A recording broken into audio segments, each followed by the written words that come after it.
Housing is a basic necessity for every American. It plays a vital role in determining our access to education and jobs, our health and well-being, and financial stability. Just to move off script for a second, I've had a long-time interest, particularly in urban housing. There are a few issues that are more complex in American urban life than the issue of housing. We can talk about income elasticity, supply and demand, subsidizing the tenant, subsidizing the landlord, writing down the price of property, tax forgiveness. You can tell my DNA was in local government. But the truth is that it hasn't brought us any nearer to a solution today. And one issue that I hope we might hear a bit about as well is what local zoning has done to limit the supply of affordable housing. Our families and our communities can't thrive without quality, affordable housing. Too many Americans face skyrocketing housing costs, long waiting lists, new pressure from institutional investors, and unprecedented bidding wars that keep them out of the housing market. The pandemic underscored the importance of having a safe place to shelter, raise families, and often to work. But just when our homes became more important than ever, a range of forces converged to drive up prices faster than in recent memory.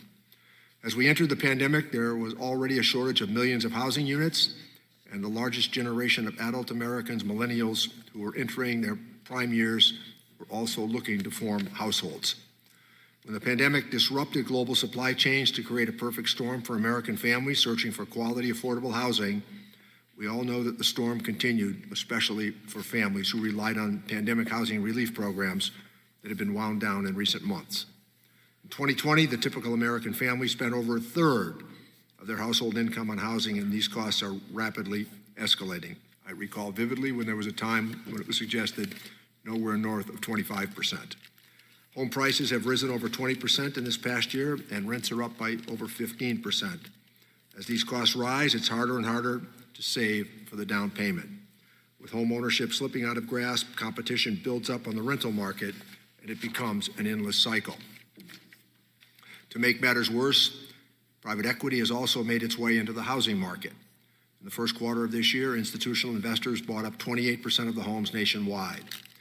How can a family trying to buy a starter home possibly compete with that firm that will be offering cash?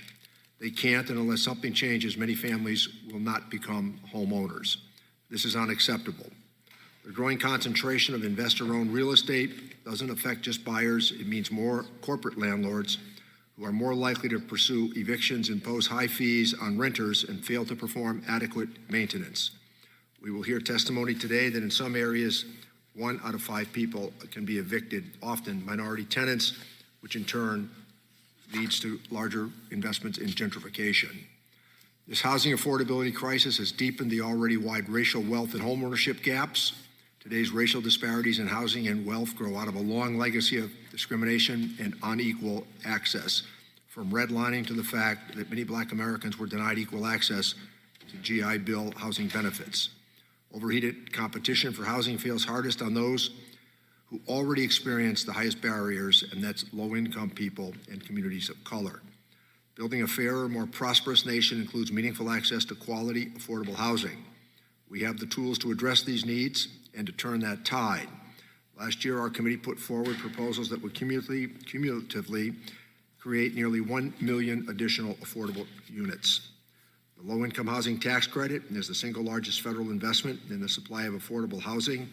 The committee proposed an expansion of this program to increase the availability of housing credits and enable the program to do more for the most vulnerable.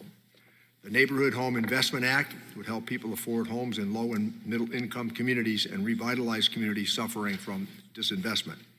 Both of these programs enjoy bipartisan support and have continually, and I hope I can count on colleagues on both sides to continue that good work. Today, our witnesses will help us better understand what is driving these exorbitant housing prices, their effects on low and middle income households, and how we can better deploy policy tools available.